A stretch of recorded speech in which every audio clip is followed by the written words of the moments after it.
오늘 황금률 설교 이제 5번째 시간입니다. 마태복음 7장 12절을 황금률이 나오는 본문이라고 합니다. 한번 읽어보시겠습니다. 시작. 그러므로 무엇이든지 남에게 대접을 받고자 하는 대로 너희도 남을 대접하라. 이것이 율법이요 선지자니라. 물론 이 황금률이 일반 다른 종교에도 또 세계 곳곳에도 이 황금률의 의미를 담고 있는 황금률이 많이 있습니다만은 성경에서 말씀하신 예수님이 직접 말씀하신 이 황금률은 좀 특징이 있습니다. 일반 황금률과 다른 지점이 있다고 그랬죠. 바로 그러므로라는 접속사 때문입니다. 헬라 성경으로 이 마태복음 7장 12절 말씀을 다시 한번 함께 읽겠습니다. 시작. 그러므로 사람들이 너희에게 행하기를 원하는 모든 것을 그와 같이 너희도 그들에게 행하라. 왜냐하면 이것이 율법과 선지자들이기 때문이다. 이미 하늘 아버지의 말할 수 없는 사랑을 받은 사람들이 그 사랑을 다른 사람에게 흘려보내 주라는 이야기죠. 단순히 기브 앤 테크식에 내가 이만큼 준 만큼 상대방이 나에게 해줄 거야, 이런 상호성, 공평과 정의의 법칙을 초월해서 하나님의 사랑을 받은 사람이 그러므로 남에게 대접을 받고자 하는 대로 너희도 남을 대접하라라는 말씀이 바로 황금률의 내용입니다. 너희는 누구를 가리키냐면 예수님의 제자들, 예수님을 따르기로 마음먹은 그리스도인을 가리킵니다. 그러면 오늘 본문에 등장하는 남에게 대접을 받고자 하는 대로 할 때 남에게, 이 사람들, 이 남이라고 말씀하고 지칭하는 이 사람들은 누구를 가리킬까요? 그리스도의 제자가 아니라 모든 사람들을 가리킵니다.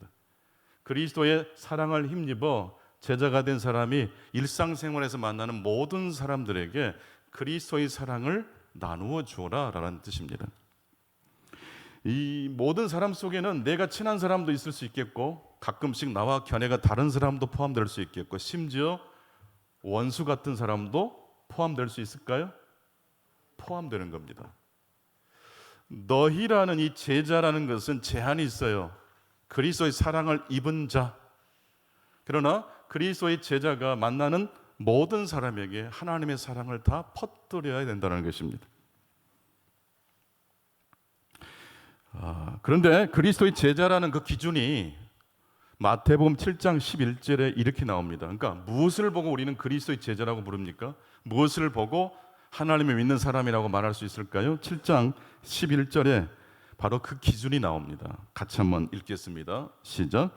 너희가 악한 자라도 좋은 것으로 자식에게 줄 알거든 하물며 하늘에 계신 너희 아버지께서 구하는 자에게 좋은 것으로 주시지 않겠느냐. 악한 자도 자식에게는 좋은 걸 주잖아요. 근데 하물며 하늘에 계신 우리 아버지께서 자녀에게 좋은 것으로 주지 않겠느냐. 이 좋은 것이 뭘까요? 하나님의 아가페적 사랑입니다. 그 아가페의 사랑은 조건 없이, 관계 없이, 그럼에도 불구하고 우리에게 찾아오는 사랑입니다. 같이 하겠습니다. 조건 없이, 관계 없이, 그럼에도 불구하고. 이게 바로 아가페 사랑이에요. 이게 조건을 붙이고 어떤 조건이 다 부합하면 내가 사랑해 줄게 라고 하는 것은 아가페 사랑이 아니에요. 조건 없이, 관계 없이 어떠한 경우에라도 하나님의 사랑이 나를 감싼다라는 것입니다. 그래서 복음은 충격이에요. 복음은 아름다운 것이에요. 복음은 설명만으로 설명이 안 되는 겁니다. 삭개오는 예수님의 말씀을 듣고 돌 무화과 나무에서, 감람나무에서 내려왔지만 예수님의 말씀을 듣기 전에 삭개오가 먼저 경험한 게 있어요. 그것은 바로 예수님의 눈빛이에요. 예수님의 다정한 눈빛. 성경은 그걸 기록하지 못해요.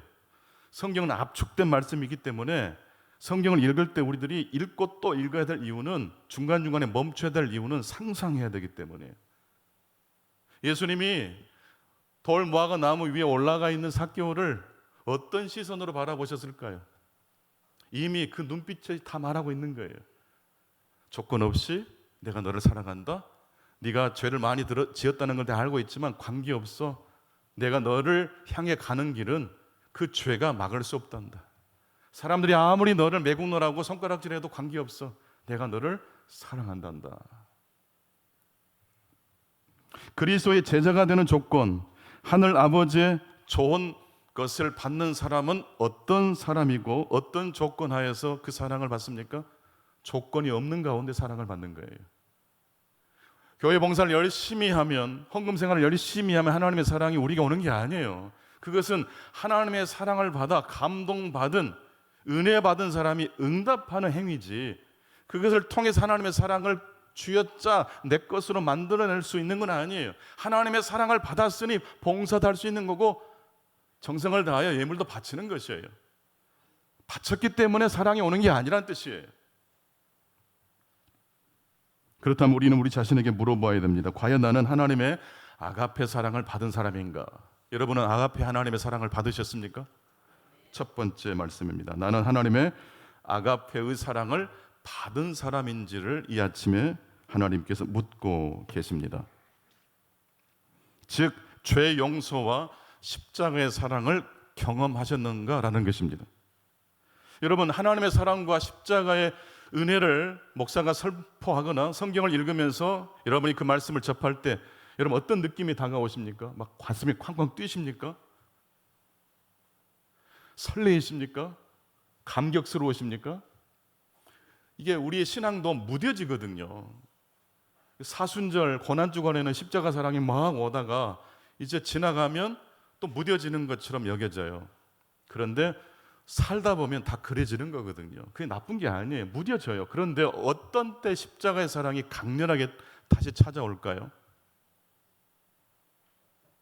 내가 넘어졌을 때입니다. 죄책감에 시달릴 때입니다. 그때 우리를 빛으로 인도하는 것은요, 조건 없이, 관계없이, 그럼에도 불구하고 나를 위하여, 우리 모두를 위하여 그 죄를 끌어안고 십자가에 달려 죽으신 십자가의 아가페 사랑밖에 없기 때문입니다. 때문에 우리가 어떤 일로 인하여서 상처를 받거나 쓰러졌을 때, 죄책감에 시달렸을 때 우리의 죄를 바라봐야 돼요. 하지만 우리의 죄만 바라보면 안 돼요. 우리의 죄를 바라보면서 동시에 십자가의 사랑을 뚫어지게 바라보실 수 있기를 축복합니다. 이 비율이 중요해요. 그리스도의 사랑을 뚫어지게 보고 나의 연약한 모습은 슬쩍 봐야 돼요.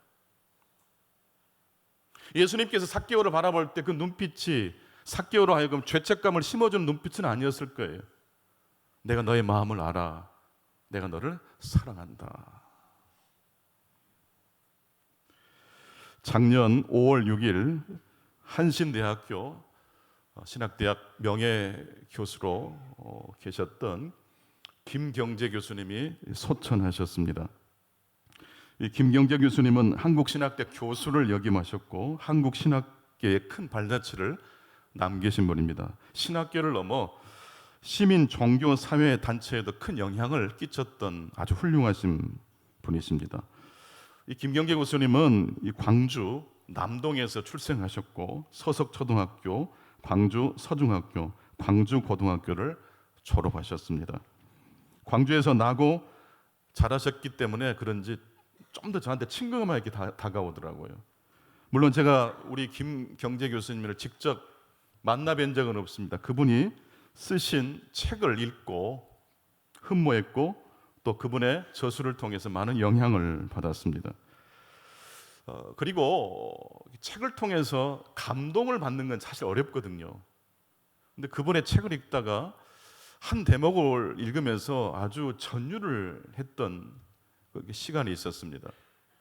그분의 자서전을 이야기하는 한 대목이었는데요. 그 제목이, 그 소제목이 쌀 도둑놈이 목사가 되었다라고, 그 중간에 소제목이 그렇게 돼 있더라고요. 그래서 깜짝 놀래가지고 더 진지하게, 더 뚫어지게 읽어보았는데, 김경재 교수님은 유교 집안에서 이렇게 태어나셨어요. 아버님이 교사셨는데 유교 집안인데 나중엔 아버님도 이제 믿고 장로님이 되셨습니다만은 신학교에 간다니까 아주 극구 반대를 하셨죠. 겨우겨우 승낙을 받고 이제 한국신학대학에 입학을 하셨습니다. 그리고 그때부터 아르바이트로 생계를 유지하면서 학교를 이제 졸업을 하게 되셨는데, 대학원에 다닐 때 결혼해서 첫 아이, 첫 딸을 낳으셨답니다. 그런데 그만 집에 쌀이 떨어졌어요. 처형네 조카를 이제 가르치는 가정교사를 하면서 이렇게 아르바이트를 하셨는데, 처형네는 아주 큰 부자였대요. 근데 동생이 이렇게 어려운지를 언니가 눈치를 못 채셨나 봐요. 또 뭐 이렇게 투덜거리거나 그런 소리를 안 하니까. 어느 날 이 김 교수님께서 이 처조카의 가정교사로 아이들을 가르치다가 집에 쌀이 떨어진 걸 생각한 거예요. 야, 나 때문에, 이 무능력한 남편 때문에 아내가 밥을 굶어야 되고 아기가 분유를 먹으면 어떡합니까? 그러자 이 처형네 지하실에 아주 큰 쌀 뒤지가 있었는데요. 그 생각이 나요. 그래서 뭐 체면 뭐 그런 건 다 집어치우고 그냥 자기도 모르게 이미 지하에 내려가 있더래요.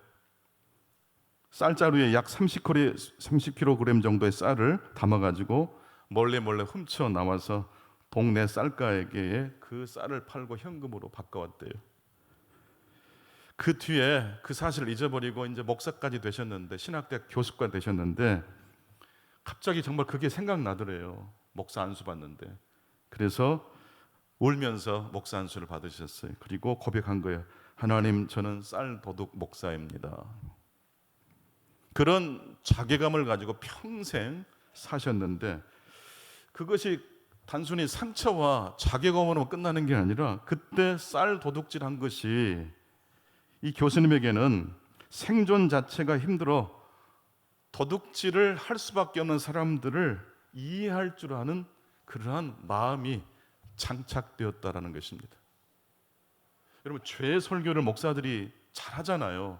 또 하나님의 은혜 설교도 하잖아요. 근데 이게 머리로는 설교할 수 있는데 가슴으로까지 내려와서 설교하기 쉽지 않거든요. 죄를 진짜 져본 사람이, 그리하여 하나님 앞에 용서를 받은 경험이 있는 사람이 십자가 설교를 머리로 하는 게 아니라 가슴으로 할 수 있어요. 말은 쉽죠. 하나님은 당신을 사랑하십니다. 근데 김경재 교수님은 쌀을 훔쳐 보았던 경험이 있어요. 하나님 앞에 쌀을 훔친 거죠. 그 죄책감을 이루 말할 수 없어요. 하나님 계신다는 걸 알지만 지금 아내가 울고 있고 아기가 울고 있는데 다른 정신이 없어요. 그런데 로마서 5장 2절에 보게 되면 이런 말씀이 있어요. 죄가 더한 곳에 은혜가 더욱 넘쳤나니. 같이 말씀을 읽겠습니다. 시작. 죄가 더한 곳에 은혜가 더욱 넘쳤나니. 역설적이에요.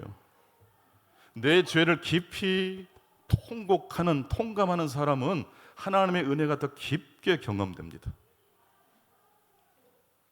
예수님도 말씀하셨죠. 많이 용서받은 사람이 더 많이 하나님을 사랑하게 되는 법이라고. 쌀도둑 목사가 그리스도의 사랑을 진짜로 알게 되었고, 그 사랑을 바탕으로 다른 사람을 이해할 수 있게 되었습니다. 사람들을 이해한다는 건요, 하나님을 이해하게 된다는 것이에요. 어떤 사람이 그리스도의 황금줄을 다른 사람에게 흘려보낼 수 있습니까? 그리스도께 자신의 허물과 죄를 용서받은 경험이 있는 사람이라야, 그러므로 이 접속사 속에 담겨있는 하나님의 사랑을 머리가 아닌 가슴으로 경험한 사람만이 다른 사람을 향하여 나아갈 수 있을 것이고, 심지어 원수까지도 사랑할 수 있는 하나님의 사랑으로 그 사람을 섬길 수 있다라는 말씀입니다. 그 뒤로 김경재 교수님의 학문의 세계, 그분이 쓰신 책 저수를 읽어보니까 그 깊이가 어마어마합니다. 그 넓이가 어마어마합니다. 와, 어떻게 우리나라에서 이런 신학자가 나올 수 있을까? 라는 생각을 하며 제가 탐독을 했는데, 어느 순간 옛날에 그 읽었던 기억이 나요. 이 목사님이 쌀도둑 목사님이셨지, 이 생각이 나더라고요. 이게 이분의 학문의 깊이의 비밀이었던 거예요.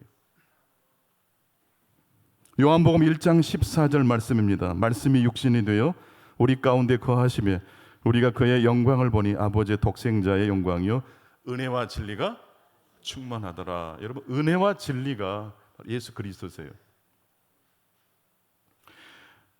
예수님은 어떤 신분입니까? 은혜와 진리가 충만하신 분이세요. 여러분, 좋은 교회는 어떤 교회입니까? 은혜와 진리가 충만한 교회예요. 어떤 신자가 하나님의 사랑을 듬뿍 받습니까? 은혜와 진리가 충만한 사람이에요. 여러분, 진리를 붙잡다가 은혜를 놓치는 경우가 있어요. 또한 은혜 하다가 진리를 소홀히 할 수도 있어요. 그러면 안 돼요. 은혜와 진리는 항상 같이 가야 돼요. 나는 괜찮은 사람이라는 생각이 들 때 사실 내 죄를 생각해야 되고요. 나는 왜 이럴까? 내가 왜 이 모양일까라는 자책이 들 때는 하나님의 은혜를 붙잡아야 됩니다. 저는 오늘 구약의 본문 요나서를 읽을 때마다 참 신기한 게 있어요. 요나서 말씀이 요나서 1장 3절에서 끝나야 맞거든요. 하나님께서 요나서 1장 2절에서 요나에게 말씀하셨어요. 너는 니느웨로 가서 하나님의 메시지를 선포해라라고 분명하게 말씀을 하셨고 요나도 알아먹었어요. 근데 요나는 요나서 1장 3절에 정반대 방향으로 가는 배를 탑니다. 그러면 진리의 하나님이시라면 그 자리에서 끝내야 돼요. 근데 요나서는 거기서부터 출발을 해요. 왜 출발합니까? 왜 멈추지 않고 출발합니까? 진리만 생각하면 심판하고 끝내야 되는데 하나님의 무엇 때문일까요? 은혜가 있기 때문이에요. 모든 가정에는 문제가 있어요. 그리고 모든 가정에는 은혜가 있대요. 문제만 있는 가정도 없고 은혜만 있는 가정도 없어요. 은혜와 문제가 함께 있는 거예요. 왜 하나님은 요나의 불순종을 목격하시고도 심판으로 끝맺음하지 않으셨을까요? 두 번째, 이 아침 우리에게 주신 메시지입니다. 인간의 죄는 완료형이지만 하나님의 사랑은 미완료 시제이기 때문에 그렇습니다.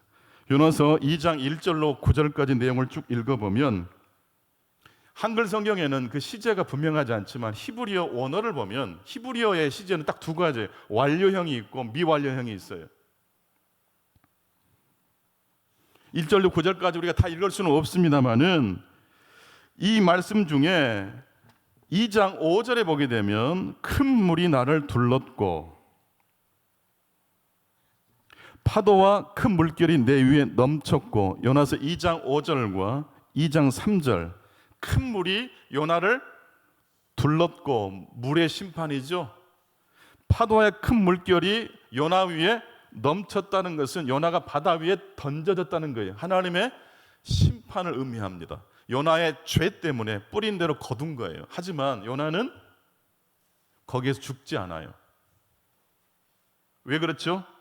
요나의 죄는 완료 시제지만 하나님의 일하시는 모습은 미완료 시제로 등장합니다. 요나서 2장 2절 주께서 내게 대답하셨고 2장 6절 내 생명을 구덩이에서 건지셨다. 주께서 내게 대답하셨다. 이게 미완료 시제로 기록되어 있어요. 그러니까 미완료 시제라는 건 지금도 계속 진행된다는 뜻이거든요. 요나에게 말씀하신 그 말씀은 요나 때뿐만 아니라 지금도 계속 말씀하신다는 의미예요. 요나처럼 죄 짓고 도망치는 사람이 구덩이에 빠지는 경우가 있을 수 있어요. 죄 짓고 심판받을 수 있어요. 근데 심판으로 끝나지 않아요. 징계로 끝나지 않아요. 왜 그렇죠? 기어이 하나님이 그 구덩이에서 요나와 같은 우리들을 건져내 주시기 때문이에요. 여러분, 과거는 이미 완료형입니다. 어떤 분은 과거에 막 매일 때가 있어요. 생각하고 또 생각하고. 그런데 여러분, 그 완료형의 시제는 미완료 시제인 하나님을 이길 수 없다라는 것입니다. 왜 우리들이 아무리 힘들고 고통스러워도 저녁이 되고 아침이 되니 새로운 아침을 맞이할 수 있습니까? 우리의 과거, 우리의 죄보다, 우리의 완료형의 시제인 죄보다 하나님의 은혜가 미완료 시제로 우리에게 다가오고 있기 때문이라고 믿습니다. 그래서 오늘은 어제와 달라요. 어제와 미세한 다른 차이가 있어요.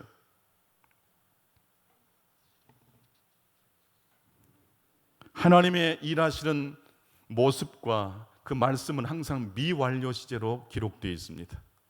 한 번 말씀하시고 끝맺음 하지 않았어요. 하나님은 계속 말씀하신다는 뜻이에요. 요나가 물고기 뱃속에서 하나님을 향하여 기도하는 대목이 오늘 본문 구약의 말씀인데요. 근데 사실 요나가 하나님을 물고기 뱃속에서 찾기 전에 하나님은 요나를 먼저 찾으신 거예요. 요나가 물에 빠지기 직전에 이미 큰 물고기를 준비하시고 요나를 기다리셨던 거예요. 요나가 빠뜨려지면 요나를 삼키려고. 여러분, 신앙생활의 기도는요, 내 기도를 하나님이 들으시는 그 포인트가 어디냐면, 내가 기도할 때 들으시는 하나님이시지만 더 중요한 건요, 내가 기도하기 전에 이미 도착해 계신 하나님께 기도한다는 거예요. 이게 기독교의 기도의 비밀이에요. 하나님은 요나가 있는 곳에 요나보다 먼저 도착하셨어요. 요나가 빠지게 될 바다에 하나님은 먼저 도착해 계신 하나님이셨습니다. 그런 생각을 하면 우리의 미래가 불안하지만 두려워하지 않을 수 있잖아요. 우리 미래는 항상 두렵거든요. 어떻게 될까? 근데 여러분, 요나보다 항상 앞서서 가신 하나님이 오늘 우리의 삶에도 지켜주시는 하나님이신 것입니다. 그런데 하나님은 큰 물고기를 통해서 요나를 찾아오셨을 뿐만 아니라 궁극적으로 그 요나의 물고기가 가리키는 게, 상징하는 게 예수님의 십자가라는 사실입니다. 세 번째, 이 아침 우리에게 주신 메시지입니다. 그리스도는 십자가를 향하여 걸어가셨습니다. 그리스도는 요나의 큰 물고기를 향하여 걸어가셨을 뿐만 아니라 결국 요나의 큰 물고기가 가리키는 게 예수님의 십자가라는 말씀이에요. 여러분, 십자가는 무엇입니까? 십자가는 고통이고 죽음이고 죄고, 그리고 마지막에 뭡니까? 바로 나입니다. 나. 예수님의 십자가를 향해 걸어 올라가셨다는 것은 죽음을 향해 걸어갔다는 뜻이에요. 고통을 향해 걸어갔다는 뜻이에요. 그러니까 제자들도 처음에는 이해가 안 됐어요. 예수님의 그 행동이. 나중에 예수님의 십자가 사건과 부활 사건 이후에 제자들이 다시 모여듭니다. 예수님의 십자가를 향해 방향을 틀었을 때 제자들이 다 도망쳤어요. 그러니까 이해할 수 없는 거예요. 누가 죽는 자리로 들어갑니까? 누가 고통의 자리로 들어갑니까? 근데 그 십자가가 알고 보니까 요나의 큰 물고기와 같은 것이었어요. 그 십자가가 사실은 나를 살리는 큰 물고기, 죄를 향하여 걸어가신 것이었고 바로 죄인인 나를 향하여 걸어가신 사건이었다는 것이에요. 찬송가 9장을 한번 펴보실까요? 우리 반주자 찬송가 9장을 이따가 한번 연주해 주시면 좋겠는데, 일단 그 전에 가사를 한번 읽어봤으면 좋겠어요. 이 찬송가 9장 그 숫자 밑에 보면 작사가로 김정준 목사님이 나오거든요. 찬송가에 한국 사람이 등장을 해요. 많지는 않지만 이 김정준 목사님 역시 한국신학대학과 연세대학에서 후학을 양성했던 교수님이셨는데, 이 김정준 목사님이 폐가 약하셨어요. 1946년 부활주일 설교를 준비하시다가 각혈을 하신 거예요. 부활절 날 좋은 일이 있어야 되는데 쓰러지신 거예요. 이미 손을 쓸 수 없을 정도로 사망 판정을 이미 받을 정도로 아주 6등급, 그래서 중환자실 중에서도 이미 사망 대기하는 환자들이 모여있는 그 방으로 옮기셨어요.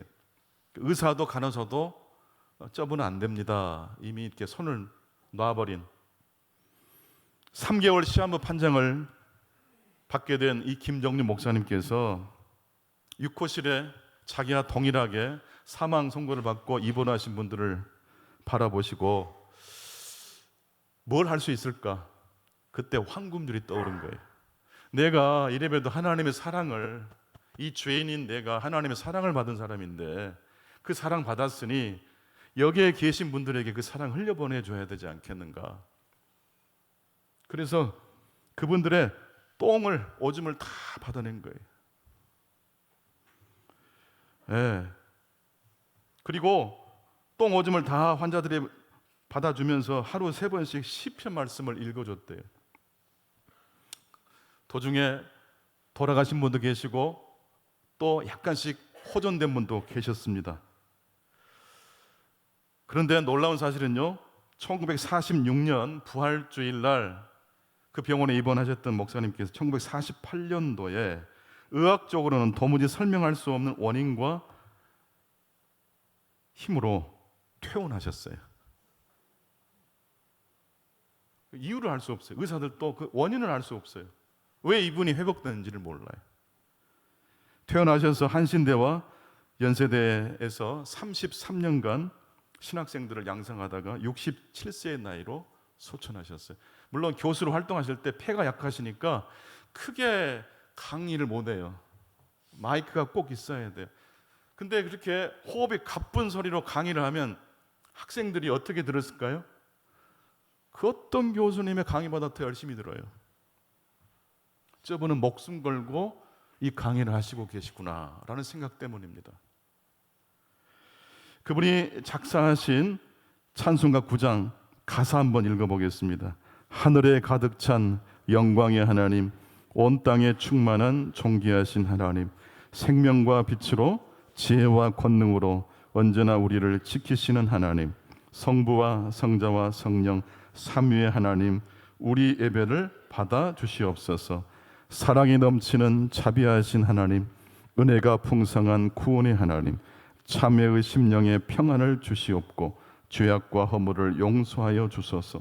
찬송과 영광과 생명 구원의 하나님, 우리 예배를 받아 주시옵소서.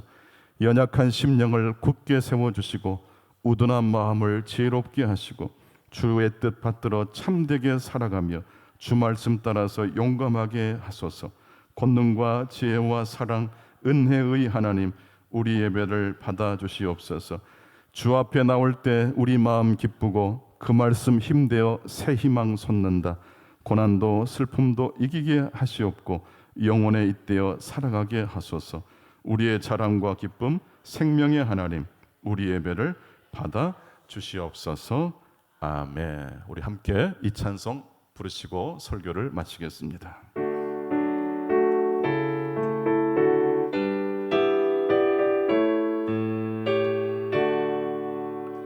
하늘에 가득 찬 영광의 하나님, 온 땅에 충만한 존귀하신 하나님, 생명과 빛으로 지혜와 권능으로 언제나 우리를 지키시는 하나님, 성부와 성자와 성령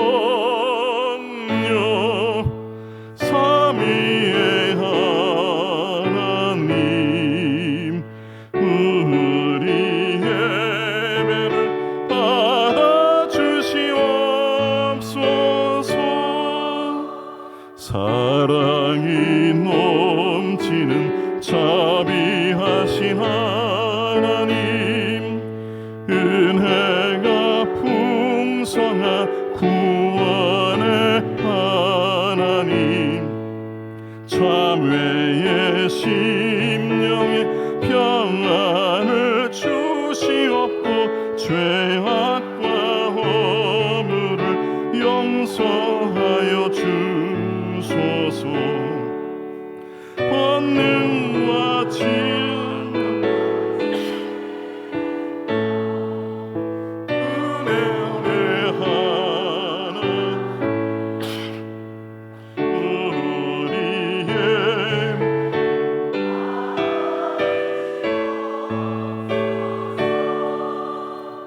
연약한 심령을 굳게 세워주시고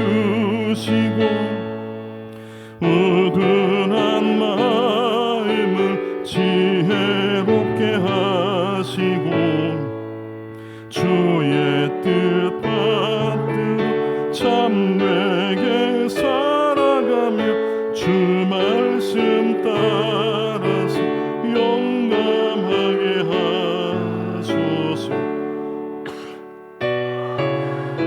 지혜와 사랑